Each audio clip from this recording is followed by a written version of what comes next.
Anwar mencipta musuh khayalan untuk menimbulkan ketakutan demi menyelamatkan kedudukannya sebagai Perdana Menteri. Mengapa tiba-tiba Perdana Menteri Anwar mewujudkan ketakutan bahawa terdapat cubaan untuk menggulingkan kerajaan oleh individu-individu tertentu yang bekerjasama dengan Zionis Israel, ejen asing dan media antarabangsa untuk menyingkirkan beliau daripada jawatan. Kemudian timbul pula kemarahan dan ketakutan yang diwujudkan oleh Anwar dalam kalangan orang Melayu dan umat Islam mengenai isu kuil dan penternakan khinzir terhadap kaum India dan Cina. Ucapannya bernada marah, penuh retorik dan mengapi-ngapikan kemarahan serta kebencian antara masyarakat pelbagai kaum. Anda mesti bertanya kepada diri sendiri, mengapa semua ini timbul sekarang?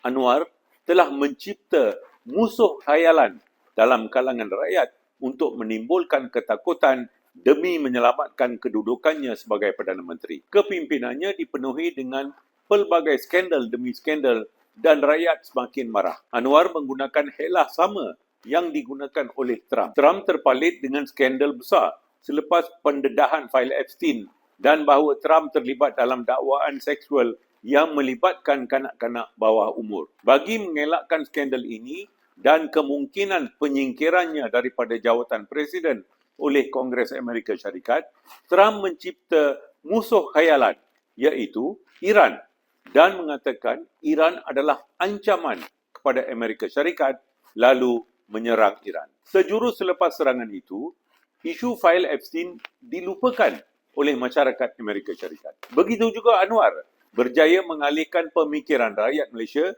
daripada pelbagai skandal yang melibatkan kepimpinannya dengan mencetuskan ketegangan kaum dan agama serta naratif palsu tentang komplot untuk menjatuhkan kerajaan beliau.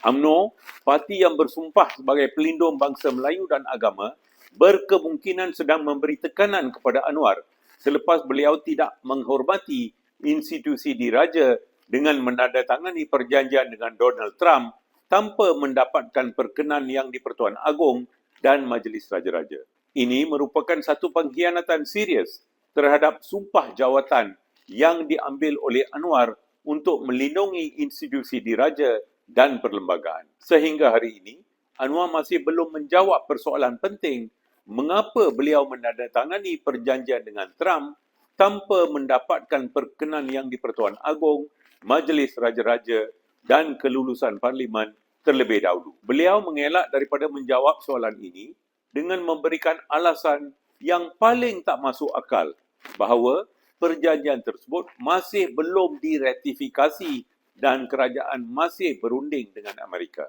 Itu bukan jawapannya. Hakikatnya ialah Anwar telah mengkhianati sumpah jawatannya untuk melindungi institusi diraja dan demokrasi berparlimen. Anwar tidak boleh menandatangani suatu perjanjian yang mengikat raja dan negara dan kemudian baru meminta kebenaran. Ini adalah logik asas yang boleh difahami oleh kanak-kanak sekolah rendah sekalipun. Kemudian muncul pula pendedahan oleh Bloomberg mengenai mafia korporat.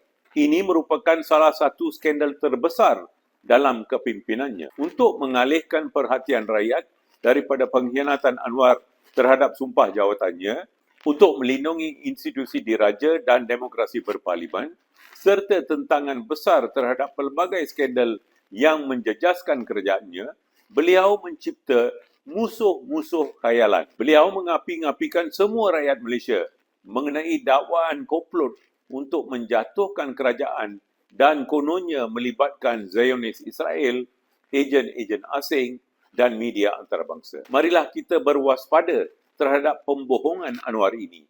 Marilah kita mengekalkan perpaduan dan kehidupan bersama secara aman dalam kalangan rakyat Malaysia.